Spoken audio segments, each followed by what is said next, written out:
Hoje no Repórter MT eu entrevisto o médico endocrinologista Marcelo Maia. A gente vai falar sobre libido sexual, reposição hormonal e diabetes.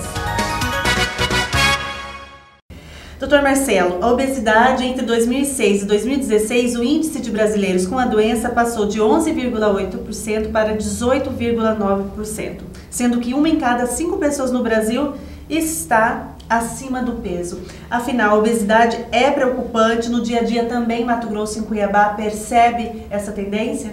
Sim, a gente tem uma tendência. Cuiabá sempre está ali entre as primeiras capitais do Brasil em relação à obesidade, e a gente viu nessa pesquisa também, apesar de ter caído um pouquinho o consumo de açúcares, de sal, a população continuou ganhando peso. O que se observou é que aumentou o percentual de sedentários. Hoje a Organização Mundial de Saúde recomenda no mínimo 1 hora de atividade física ao dia para crianças e adolescentes. Hoje a própria violência reduziu esse tempo, a gente fica com medo dos filhos sofrerem violência. O problema é que ele meio que fica confinado, né, num ambiente, e aí muitas gasta energia, né? Obrigações chatas para a criança. É escola, é inglês, é não sei o quê, é tudo com horário marcado, né? Isso gera um certo estresse na criança também, e acaba que o estresse reflete na compulsão com comida. Doutor, muitas vezes o senhor observa a família toda adoece? Sim, é muito comum. E é uma coisa até engraçada. Às vezes os pais estão acima do peso e levam o filho que está obeso, né? E aí começa todo mundo a jogar, porque tem que comer certo, mas você está olhando, os pais não percebem que eles estão fora do peso também. E você fala aí só então aí só a coitada criança vai ter que entrar na dieta. Não funciona, tem que mudar toda a família, o hábito como um todo, né? Senão a coisa não funciona. O que é considerado obesidade? Então, a gente considera obesidade, na verdade, o aumento do percentual de gordura corporal. Mas a maneira simples da gente fazer a verificação disso é o índice de massa corporal, que é o IMC, que é a relação peso-altura dividido, o peso dividido pela altura ao quadrado. Então, assim, para adulto, a gente recomenda manter um IMC entre 19 e 24,9, seria o máximo, né? A criança, a gente usa tabelas, dependendo da idade, ele vai ficar no gráfico naquele nível que a gente considera como normal. Então, essa relação de índice de massa corporal entre 19 e 24,9 é o recomendado. Ideal. Mas a gente tem visto no consultório, até pela questão do sedentarismo, pessoas com IMC de 22, por exemplo, que você faz um exame de bioimpedância, que é para ver o percentual de gordura, e tem um percentual muito alto. Então, é um falso magro. Então a gente tem criticado muito hoje em dia o IMC. O IMC, porque ele tem passado batido, vamos dizer assim, entre aspas, muitos pacientes com alteração de obesidade, que é o aumento do percentual de gordura, porque a relação peso-altura está boa, mas às custas de perder massa muscular, principalmente nas mulheres. Ela não tem a testosterona, que é um anabolizante natural do homem, então elas são sedentárias, gostam de comer muito doce e carboidrato. Então, apesar da relação peso-altura estar boa, elas têm um percentual de gordura muito elevado.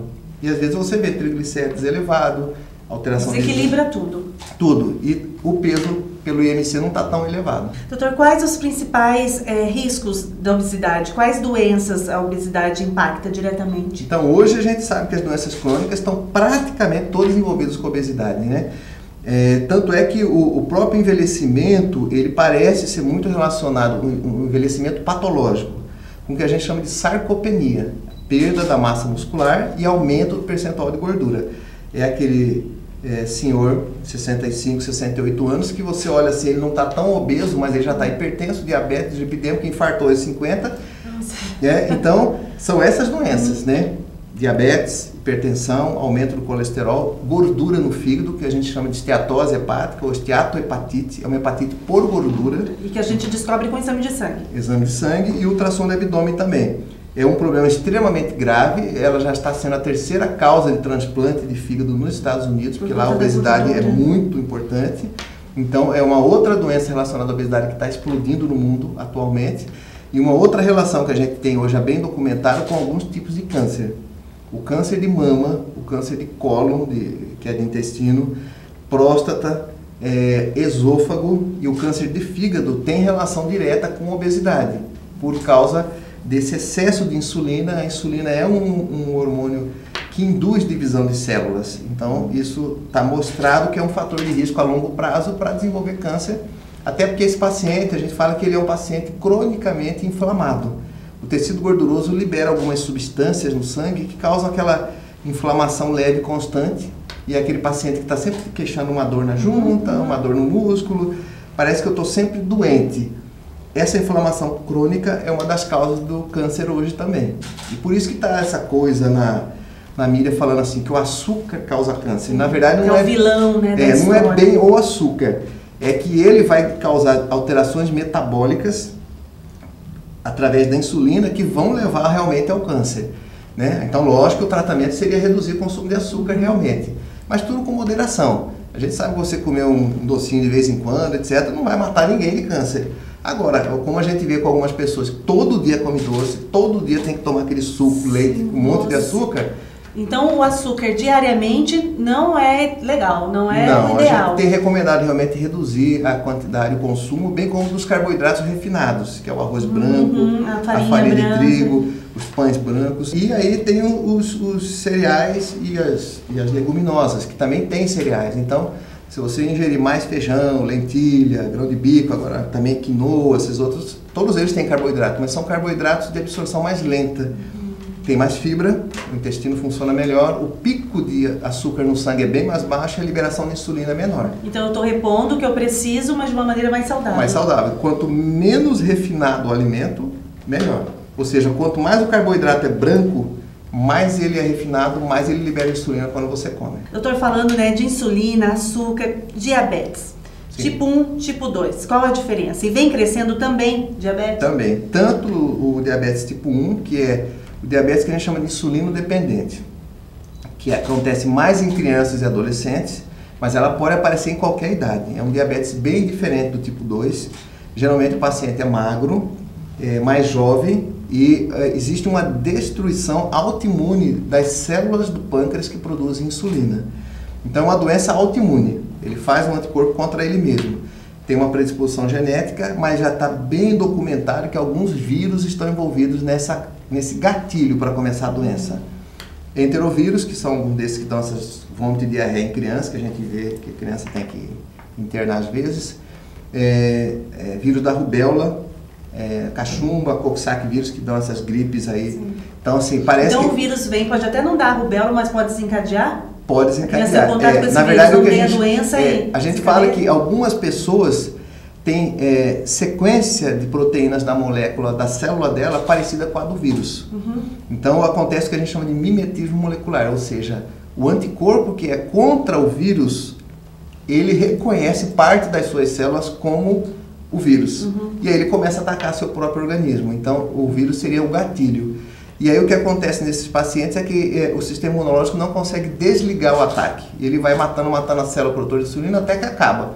Aí aparece o quadro clássico do diabetes, que é muita sede, muita urina, perde peso e acaba descompensando e tendo que começar a usar a insulina. Então, esse é o quadro clássico do diabetes tipo 1, né? Mas lembrando que ele pode aparecer até no idoso. É raro, mas acontece.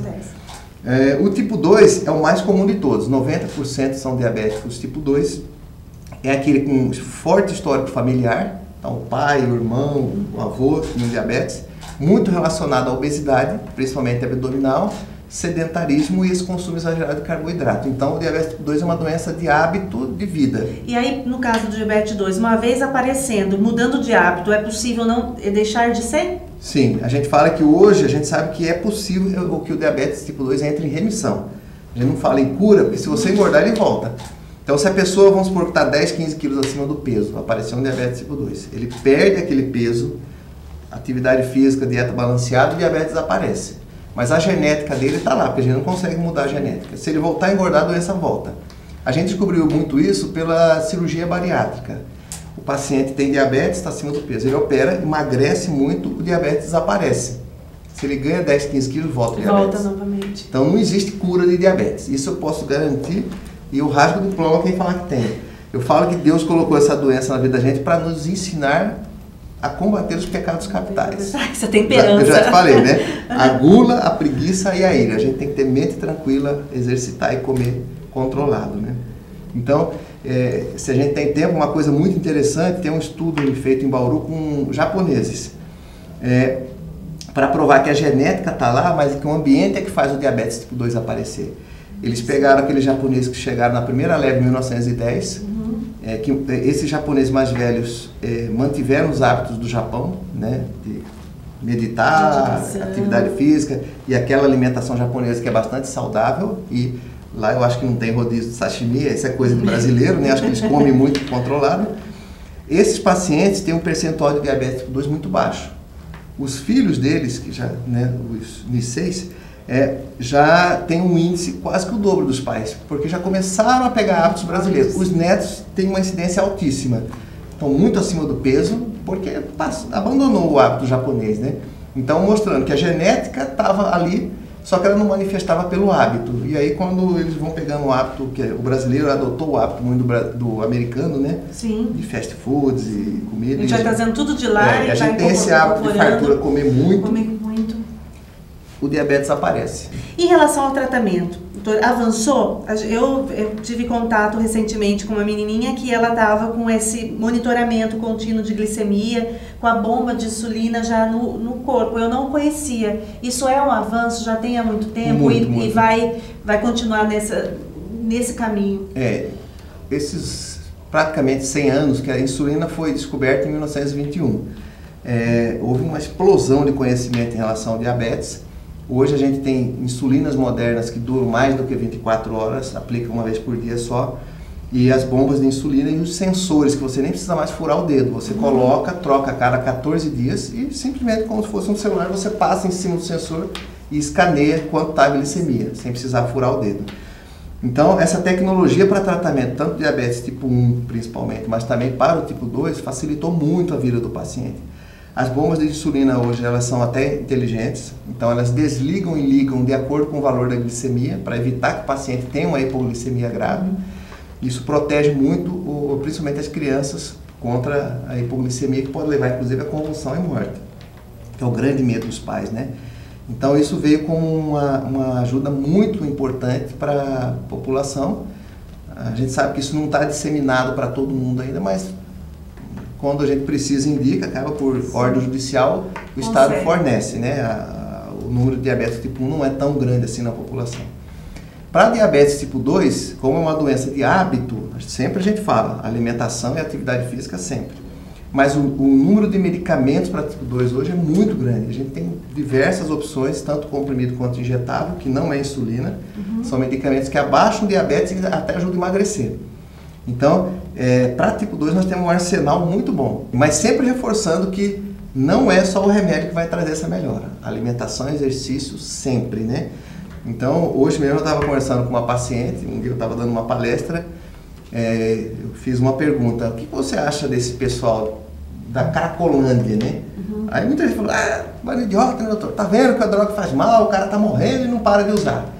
Eu perguntei: o que você acha de uma pessoa que sabe que o açúcar faz mal e não para de comer? Um silêncio mórbido na plateia. Eu ficaria também em silêncio. Mas no fundo é a mesma coisa, né? Na verdade você está usando uma droga que você sabe que está te fazendo mal e não consegue parar. Lógico que é mais difícil porque a comida é um dos prazeres do ser humano. Sim. Mas se a gente sabe que está fazendo mal, a gente tem que moderar a quantidade, né? Como eu disse, é uma doença da gula, né? A gente fala que nunca está proibido, mas tem que moderar realmente, né? E a gente não pode ser sedentário. Doutor, falando sobre testosterona, a questão do homem, da reposição hormonal. Hoje os homens também estão buscando a orientação do endócrino por conta do hormônio. Como o homem percebe que ele está com um desequilíbrio hormonal? Então, e qual a importância do equilíbrio para o homem? Então, a testosterona é o hormônio do bem-estar masculino. Apesar de também estar na moda para escrever para a mulher, não é um hormônio que tem muita importância na fisiologia feminina. A gente sabe. Esse hormônio que fala que a voz engrossa da mulher, a pele fica mais dura. Isso. Então, assim, se você for pegar a diferença de níveis de testosterona de um homem para a mulher, é mais de 10 vezes. O homem tem mais de 10 vezes, algumas vezes, dependendo do homem, até 30 vezes mais do que uma mulher tem. Naturalmente. Naturalmente. Então, o hormônio feminino é estrogênio e progesterona, né? Ela tem um pouquinho de testosterona, que tem o seu efeito fisiológico, a gente não discute isso, mas ela não tem que ter níveis igual a de homem, né? A mulher vai ganhar músculo, voz, acne, pelo. Exatamente, ela vai virar um homem, aí é outra coisa, né? A gente tá vendo isso. Exatamente. Mas no homem a testosterona é o hormônio do bem-estar. Então, apesar de ser muito focado na parte sexual, a testosterona é muito mais do que isso. Mas ele percebe na questão da libido, a falta da testosterona? Sim.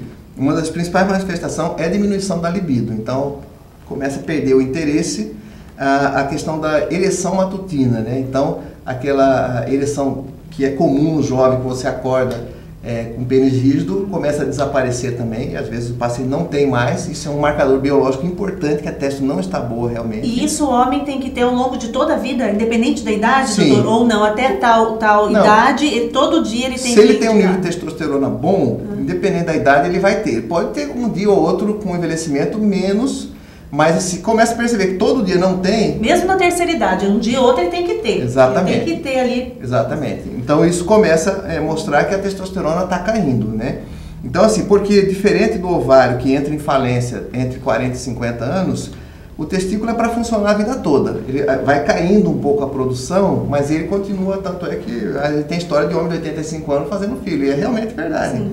E a testosterona influencia diretamente na ereção e no desempenho sexual. Totalmente. Então, por isso, um homem de 80 anos com testosterona equilíbrio, ele consegue fazer filho normalmente. Normalmente. Tem homem de 100 anos fazendo filho até hoje. É verdade. Então, essa parte reprodutiva é muito diferente do homem para a mulher. Lógico que a qualidade do espermatozoide diminui um pouco com a idade, mas ele continua fértil a vida toda se o seu sistema hormonal está funcionando normalmente. Eu tenho um paciente lá com 99 anos, está com 575 de testosterona, né? Funcionando normalmente. Tá perguntando que ele quer uma namorada, né? E ele não repõe, é natural dele. Mas do organismo dele. Mas ele é um senhor magrinho, etc. Então, assim, sempre foi muito ativo, né? Então, e esse nível de testosterona vai mudando ao longo da vida? O jovem, ele tem um número, uma pessoa X tem um número jovem, com 40 outro número e com 60 outro, vai diminuindo ou não? Ele tem que manter essa média? Não, a gente sabe que tem uma queda depois dos 25 anos, em torno de 1 nanograma mais ou menos por ano. Então, assim, ela vai caindo um pouco realmente. Então, parece que existe uma certa adequação do organismo com essa queda. Mas o principal se a queda vem ocorrendo e você mantém o seu físico dentro do normal. Então, quer dizer que aquela queda está sendo fisiológica para você. A sua disposição física, o seu humor, a sua função sexual está mantendo normal, aquela queda pequena que teve é fisiológica sua. Se os sintomas vêm aparecendo, está se sentindo depressivo, irritado, o homem pode ter os fogachos, que é a famosa onda de calor também. Então, à noite ele acorda com sudorese, onda de calor. Chega em casa, já quer deitar no sofá, não tem ânimo para fazer nada. E geralmente em que idade, doutor? Isso vai aparecer só após os 40 anos, mas o mais comum após os 50. Então, antes disso, a gente sempre tem que investigar se não tem uma causa secundária. Que poderia ser? Diabetes, prolactinoma, que é um tumor da hipófise que produz um hormônio chamado prolactina, que é produtor de leite, ele só deve dar na mulher, e se tiver alto no homem pode afetar isso também. Depressão, estresse, síndrome obstrutiva de apneia do sono, que é aquele homem que ronca demais e para de respirar à noite, isso leva um estresse no sono e faz produzir menos testosterona também. Aí a gente tem que tentar achar outras causas. E a própria aumento da gordura abdominal.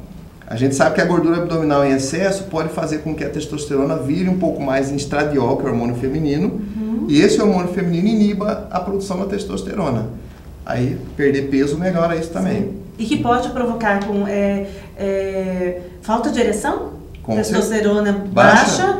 Sim, vai diminuir a libido e a qualidade da ereção, porque se o homem não tem o desejo, a vontade, a potência da ereção vai ser muito ruim, né? É a mesma coisa, a mulher não tem desejo de ter uma relação sexual, a coisa vai péssima, né?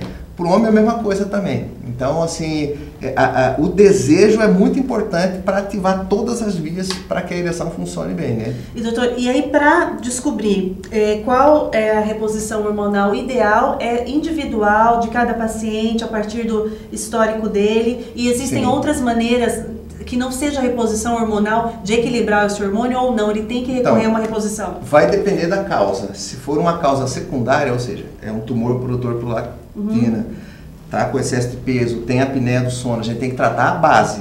Sim. Se tratou isso, não melhorou a testosterona, a gente faz a reposição. Então, hoje a reposição pode ser feita com gel, com injeção. Então, assim, a gente vai definir para cada paciente. E se ele tem contraindicação, não de fazer reposição. Então, é um paciente que já teve câncer de mama, que pode dar no homem também, câncer de próstata, Então a gente tem que tomar cuidado. O câncer de próstata não contraindica a reposição desde que o oncologista já dê o caso como curado. A gente pode repor, né? O paciente teve após 5 anos, não, ele está curado, pode ser feita a reposição, porque geralmente um dos tratamentos para o câncer de próstata é o bloqueio da testosterona. Você abaixa ela a 0, o homem vai ficar com a libido acabada, mas você pode tratar depois, desde que ele já seja considerado curado. Tem muito trabalho mostrando que realmente parece que a testosterona não é um causador de câncer de próstata, né? Mas se o paciente já tem uma alteração de próstata ou câncer, você não deve usar testosterona, porque você vai acelerar o crescimento do tumor. Então você tem que tratar isso primeiro. Então isso é uma coisa também que na mídia leiga está ficando confuso. Muita gente fala, não, pode usar que até previne câncer de próstata. A gente não tem trabalho mostrando isso que previne. Não parece que ele cause câncer, mas você tem que fazer uma boa avaliação da próstata antes de começar a reposição num homem acima de 40 anos. Né? E às vezes o homem começa a tomar testosterona, se sente tão bem que ele já quer aumentar o nível lá em cima. Sim. Tem essa confusão também. Total. Não, eu quero dobrar logo, já tô melhor, eu quero ficar com igual 15 quando anos. eu tinha 15 anos. Tudo isso tem que tomar cuidado, porque a gente tem uma coisa chamada polistemia. A polistemia é o aumento dos glóbulos vermelhos causado pela testosterona. Por isso que o homem tem mais sangue do que a mulher. Então, se você usa uma dose muito alta, esse excesso de glóbulo vermelho pode causar trombose no homem. Então, ele pode ter um AVC, pode ter um infarto. Então, o excesso de testosterona pode causar AVC, que é acidente vascular cerebral, derrame, pode causar embolias, trombose. Então, por excesso de glóbulos vermelhos. Isso não é perceptível fisicamente, não, você é só vai descobrir por exames. exames. A dose muito alta pode alterar enzimas do fígado e levar, inclusive, a hepatite e cirrose. Né? Eu já vi paciente que teve câncer de fígado por estar usando e tinha indicação de reposição, que era um paciente de indicação, mas acaba usando demais, doses até acima do necessário e acaba tendo problema. Então, assim, tem problemas? Tem. Não é tão frequente? Não é, mas a gente nunca sabe quem que vai desenvolver o problema. Então, a reposição, ela é bem-vinda, mas tem que ser bem acompanhada e não pode ser banalizada. Né? E, doutor, o estresse, ele pode impactar também? Muito. A gente sabe que o estresse libera principalmente o cortisol. O cortisol é o hormônio do estresse, que é corticoide que a gente fala, né? O cortisol ele tem um efeito inibitório na hipófise, que é a glândula que controla o testículo. Então, muito cortisol vai inibindo os hormônios que a hipófise produz para controlar o testículo e você começa a ter uma queda da testosterona e também uma queda de espermatozoide. O cortisol faz isso. E quem é a favor dessa teoria, ele fala que assim, isso foi muito bem documentado em casos de guerra. O cientista tem tanta paciência que ele vai dosar testosterona e espermatozoide em pessoas na guerra. Porque é uma situação de extremo estresse. Então, a teoria é, na situação de estresse, o organismo não está preparado para a reprodução. Você está num ambiente hostil para o feto. Então, para que eu vou ter filho? Então, teoricamente, seria um mecanismo protetor. Mas hoje, no ambiente moderno, a gente vive estressado, né? A gente vive estressado o tempo inteiro. O nosso presidente fala que não tem crise, mas não é bem verdade. Então, assim, a falta de dinheiro, problemas familiares, uma doença na família, etc., vai levar o estresse para você também e vai dar insônia. Tudo isso vai afetar o eixo hormonal normal e vai cair a testosterona. E o homem vincula muito a masculinidade na questão sexual, né, com doutor? certeza, total. Então, dos 15 até os 100 anos, ele quer saber se ele vai poder namorar. Ele pode até estar indisposto, se ele consegue fazer sexo, ok, mas se não consegue, é aí que ele vai procurar. Sim. Geralmente chega nesse ponto, né? Sim, exatamente. Procurar. Então, é uma coisa que... E isso acaba levando a um quadro depressivo, porque acaba com a autoestima do homem. Imagina ele casado, mesmo que ele não seja casado, ele vai ter uma relação e ele falha, e alguém fale alguma coisa para ele, e acabou a autoestima dele. Isso pode começar a gerar outros transtornos sexuais, ejaculação precoce, disfunção erétil por estresse, quer dizer, ele falhou hoje, já fica com medo na próxima acontecer a mesma coisa. E aí vai perpetuando por uma questão psicológica, né? Então eu já fico com medo da próxima, pode ser que não vai dar certo, né? Então aí já começa a gerar uma insegurança. Aí já entra a combinação também de um tratamento psicológico, de outras coisas para poder distrair. Por isso que a gente não pode, quando necessário, demorar muito para tratar. Então, às vezes, você até tem uma causa secundária, por exemplo, estresse, depressão, levando a isso, mas temporariamente a gente até faz uma reposição para ajudar o paciente a melhorar organicamente. Se fortalecer emocionalmente. Isso, até ele sair do quadro depressivo, por exemplo, e aí a coisa voltar a funcionar normalmente. Porque aí a própria falta da testosterona piora a depressão também. Aí uma coisa balanceia a outra, né? O hormônio testosterona em equilíbrio é essencial para a felicidade do homem. Sempre. E da mulher também, né? Se ele estiver bem em casa, a mulher vai estar bem, né? Doutor, em relação à mulher, qual o hormônio que deixa a libido baixa? Então, a gente sabe, eu brinco muito no consultório, que eu falo assim, a mulher ela tem uma caixa com um monte de gaveta, né? O homem é um amendoim. O homem só tem um problema na vida dele, fora essa parte sexual. Tem que ter dinheiro na conta. A maioria dos homens estão estressados quando chegam no consultório por problemas financeiros, etc. O resto tudo na conta. Se ele tem dinheiro, ele resolve tudo, né? A mulher, ela, fora a questão hormonal, a questão emocional afeta demais a mulher. Você sabe, se a mulher... Se o homem te fez uma grosseria de manhã, à noite o homem já esqueceu. E realmente ele esqueceu, não é de má fé, ele não lembra o que ele falou. A mulher, 3 dias depois, você lembra que você me falou ontem? Vira de lado, não quero. Então, tem muitos fatores. E hoje está se atribuindo que todo o problema sexual das mulheres é por causa da testosterona, o que está sendo quase que criminoso. A mulher trabalha demais, tem filho, aí tem uma pressão muito grande em cima dela, que ela não pode ser gorda, ela não pode ser velha, ela não pode ser feia. Mas ela tem que continuar sendo mãe. Hoje, se você der um puxão de orelha no seu filho, você vai presa. Né? Então, tudo isso gera um estresse de perfeição. Por todos os lados. Né? E associado, logicamente, ao estresse que vai baixar os hormônios da mulher também. Vai afetar a libido também. Então, aí o que acontece? Todo mundo dá testosterona que resolve. O que os estudos realmente sérios têm mostrado, são estudos que a gente chama de duplo cego randomizado. Ou seja, você passa um gel de testosterona, a outra passa um gel de água. Mas ela não sabe quem está usando o quê. Sim. Esses estudos têm mostrado que não dá diferença nenhuma na libido da mulher. Então, assim, o grupo que usou placebo melhorou a libido também. Só porque falou que estava usando um gel. Emocional, porque eu tenho uma amiga que passou, doutor, ela foi com o marido dela em Chapada, que não aguentou chegar lá.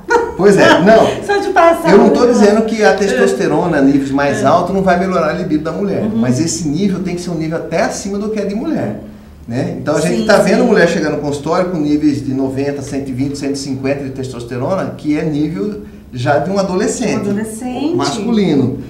Isso a longo prazo... Não é assim discriminado, né? Não. E pegar da coleguinha lá, da amiga e passar também. Outra coisa que a gente tem visto, a mulher toma pílula anticoncepcional. A pílula diminui libido, porque vai diminuir testo.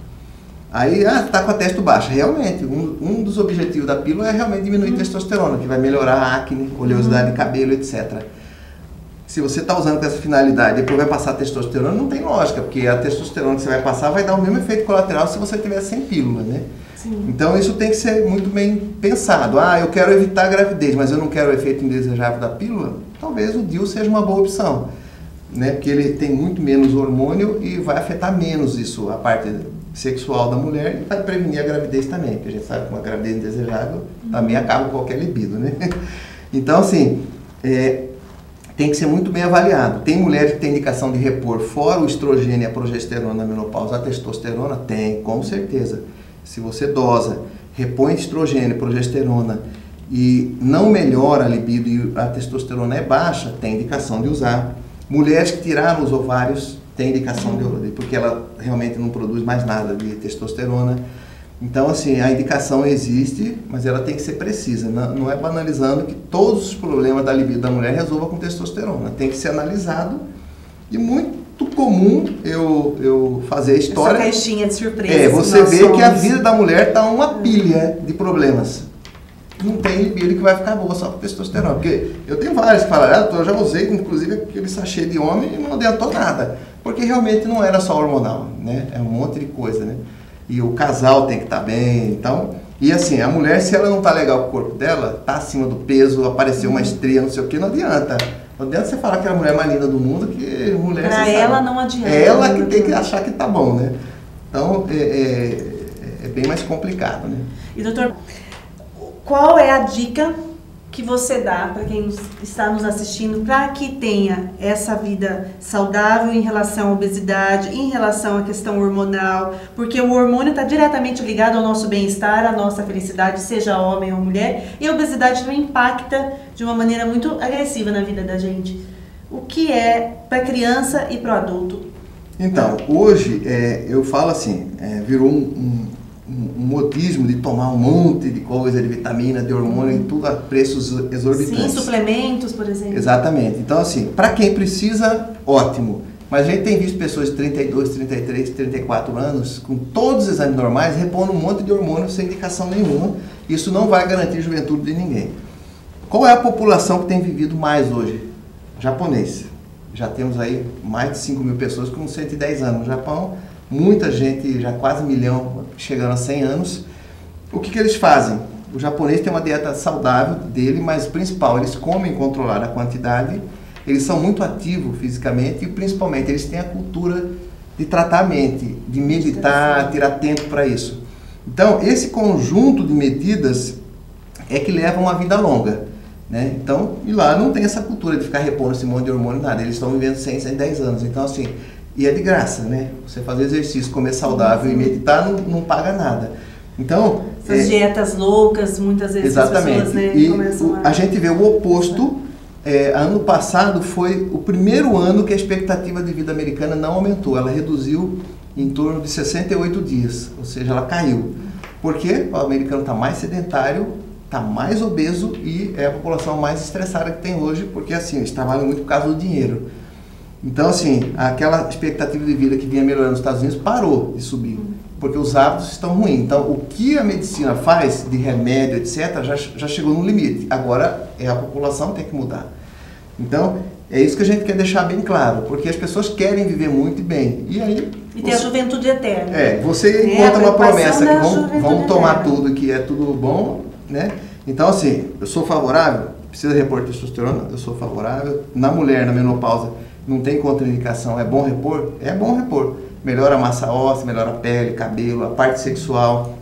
Então, eu sou favorável, não tem contraindicação. Agora, você começar a reposição numa pessoa de 30 e poucos anos, que está com o exame normal, alegando que você tem que manter normal antes de cair, você não sabe nem se a pessoa vai cair, pode ser que ela mantenha que nem o meu paciente de 99 anos, bem até o 99. Então, nós vamos repor para quê?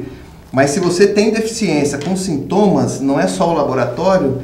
Mês passado eu atendi um senhor com níveis bem baixos de testosterona e ele foi só por causa do exame, né? Ele falou que, doutor, eu tenho um pico total, parte sexual boa, e ele me mostrou um exame de 6, 7 anos atrás que já era abaixo daquela época. O fisiológico dele deve ser aquele valor mais baixo. Clinicamente ele não tinha nada, ele não tinha osteoporose, a bioimpedância dele tinha uma massa muscular ótima, então ele não tem indicação de repor. Eu não vou repor a testosterona, tenho que repor o sintoma clínico, que eu tenho que tratar a pessoa, não o laboratório, né? Então isso é uma coisa que fica sempre atento. E o que acontece? Muitas das pessoas dosam sem ter sintoma clínico nenhum. A pessoa está bem, eu estou tendo uma vida sexual ótima, tá todo mundo fazendo, eu vou fazer. Aí ele acha o nível que não tá bom, aí inculca com o nível. Aí ele começa até a induzir doença nele, né? Porque eu acho que eu não estou tão bem assim. Então, a indicação de dosar testosterona é para quem tem sintoma.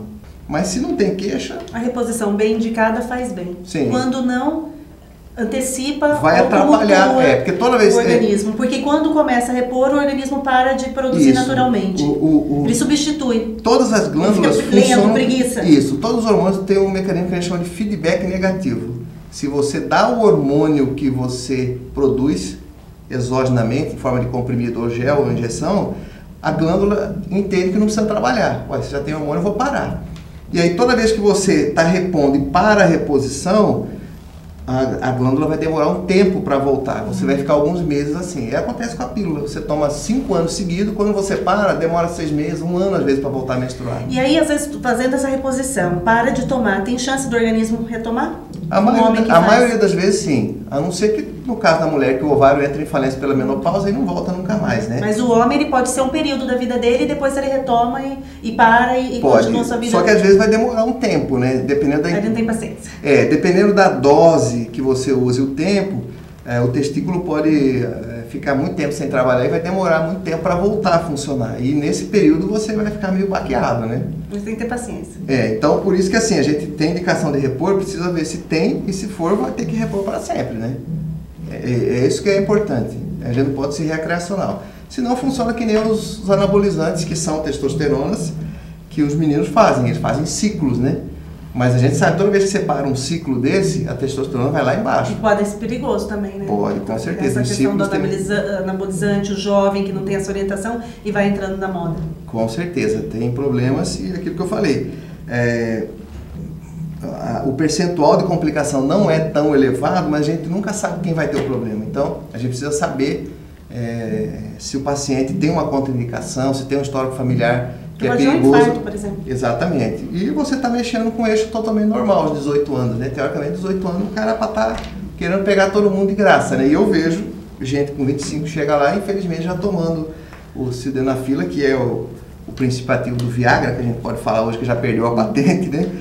Aos 25 anos, porque fez vários ciclos e aí acaba começando a ter disfunção. Fica viciado no remédio, o organismo fica refém do remédio, que na verdade só funciona com esse gatilho. Quando você dá muita testosterona também, você começa a atrapalhar a libido. Não pode ser nem faltar e nem ser demais. Testosterona demais atrapalha. É o que a gente chama de saturação de receptor. Você vai dando tanto, você vai ganhar muita massa muscular, mas você inibe o receptor da libido no cérebro. E aí você começa, não tem mais efeito. A testosterona está 1000, mas já está meio ruim. E aquilo que eu falei, se você não tem desejo, a qualidade da ereção é ruim. Aí conserta com o quê? Toma um Cialiszinho, um Viagrazinha, né? Aí começa tomando remédio para consertar as coisas, né? Que não, o pessoal fala, toma dose alta anabolizante e toma um remédio para proteger o fígado. Então assim, aí você começa a tomar um monte de coisa para consertar o defeito do que ele vai fazer. E o resultado disso tudo, porque é uma coisa nova, ainda provavelmente não vai ser tão... Lá nos Estados Unidos, a incidência de transplante de fígado por uso de anabolizante já está bastante elevada também, porque lá é um país assim, você é livre e faz o que quiser da sua vida, né? O americano tem muito isso. Então, o uso indiscriminado está levando a transplante de fígado também com muita incidência, quando comparado a 20, 30 anos atrás, por causa do uso anabolizante. Então ele dá efeito colateral, só que está começando a aparecer agora, depois de 10, 15 anos de uso, né? O fígado é igual, a gente brinca que é igual rabo de lagartixa. Você corta, volta a nascer, corta, volta a nascer. O fígado é mais ou menos assim, ele aguenta muita pancada, mas ele vai perdendo essa capacidade e uma hora vai te dar problema, né? A gente sabe, por exemplo, tem mãe que doa o lobo esquerdo, que fica bem nessa região aqui, para o filho, e depois renasce o outro lobo e ela fica com o fígado dela e serviu para o bebê também. Mas isso tem um potencial de agressão. Uma vez, duas, três, depois de um tempo ele não consegue mais, aí começa a dar problema. Cirrose e até câncer de fígado, né? Essa busca pela vaidade, pela juventude eterna. É o que a gente tem visto atualmente, né? Tudo muito imediato, né? Isso é perigoso.